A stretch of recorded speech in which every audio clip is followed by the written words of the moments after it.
This week's comics. Welcome to the first episode of This Week's Comics. I'm Jay Verheyen, and from here on out each week, I'm going to be letting you guys know about a bunch of new comics that come out every week, as well as other neat things that tie in, such as other trades and back issues and who knows what else. New comics this week came out on June 3rd, 2008. The first one I'm going to be showing you and telling you about today is the all-new Atom, issue number 24.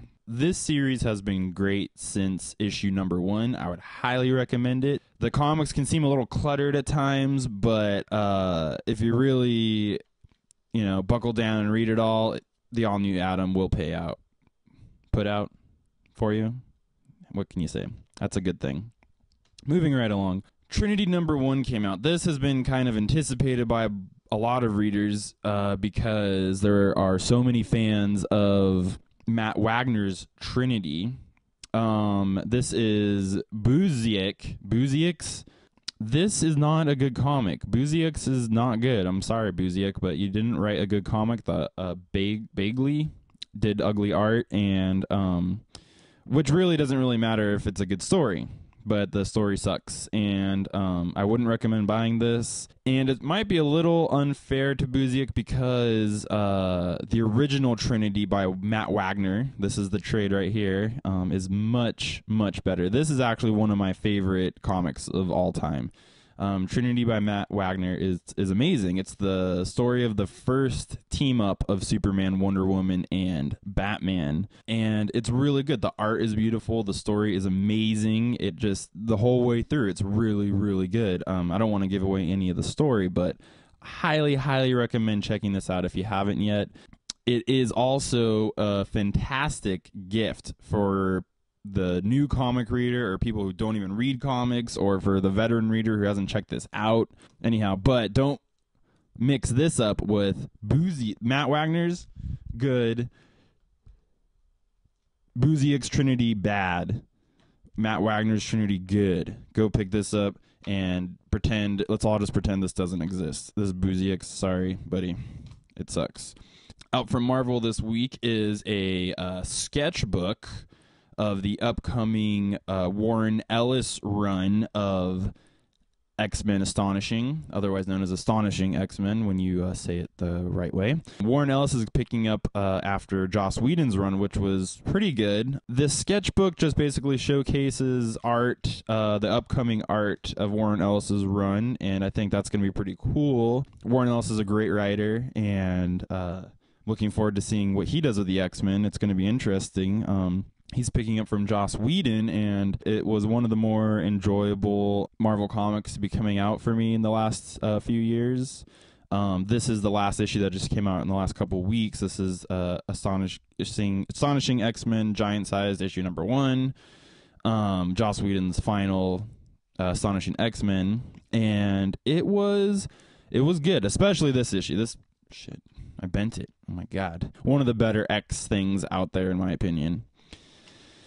So, moving from Marvel right over to, naturally, Dynamite. This is The Boys by Garth Ennis, or Ennis. He probably prefers Ennis over Enos, because we all know what that rhymes with. You can pick it up. It's pretty good. I'd recommend it. If you're into conspiracy theory kind of stuff, World War II, conspiracy theory, superhero, comic geek kind of stuff, this is cool. You'll dig it. Vertigo's The Vinyl Underground. This is a tight comic. It's a little heavy as far as its subject matter. If you're a little queasy, I wouldn't recommend this, but if you like horror films, or if you're always reading the news about like this crazy sex slave shit and you just can't stand it and you want to see those bastards taken down, then this is the comic for you. This is about taking down sex slave trade dudes, and you definitely are rooting for the good guys, and you definitely hate the bad guys in this. It's a little raunchy. I mean, it's definitely not the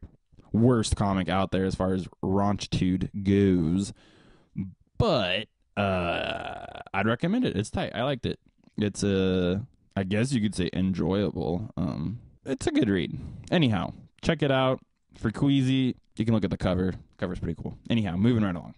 Firebreather numero uno. This is definitely the opposite of the Vinyl Underground. This is like a coming of age, like teenage kind of a thing. He's a half man, half dragon, and he's in high school and he has to deal with that. You know, kids pick on him and all this. He's different. If you're into dragons, especially giant red dragons, I would highly recommend Firebreather because his dad is a giant red dragon. I think Firebreather himself, the kid, is kind of dorky looking, but I guess that's kind of, you know, I guess I would be one of the people in the comic picking on him.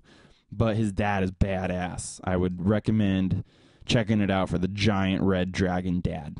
It's cool. But before we can go any further, it's time to check out this week's Bathroom Read of the Week.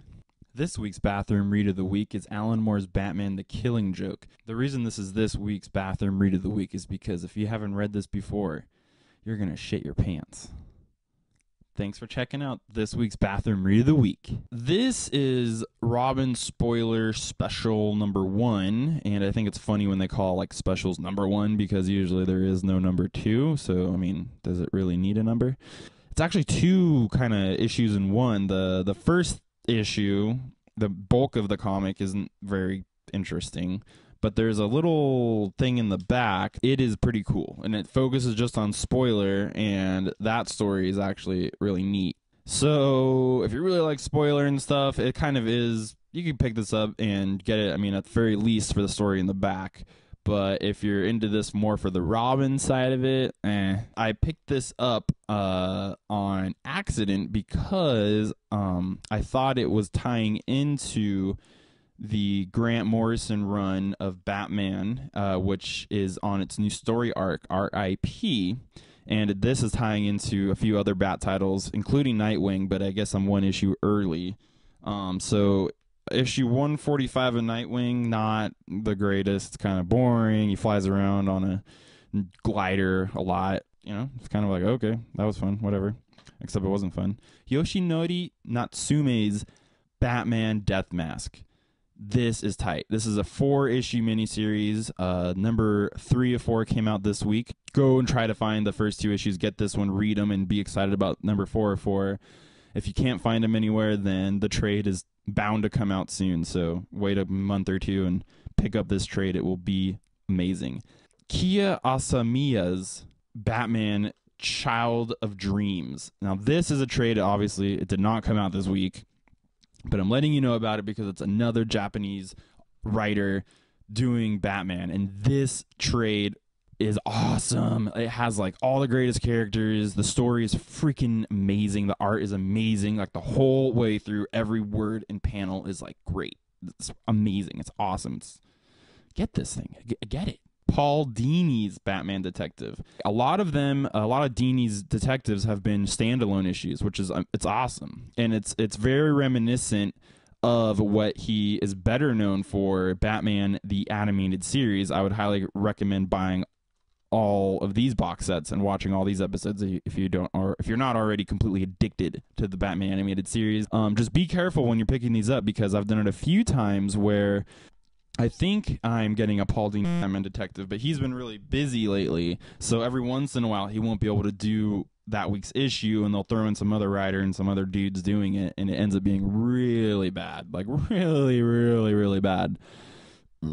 So watch out when you're buying these. You know, make sure to read on here, Paul Dini.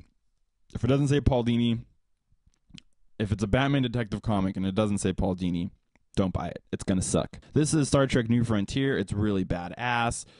I'd highly, highly, highly recommend this. If you hate the new shows like Enterprise or whatever, you're like, oh, this doesn't feel like Next Generation. This doesn't feel like Deep Space Nine.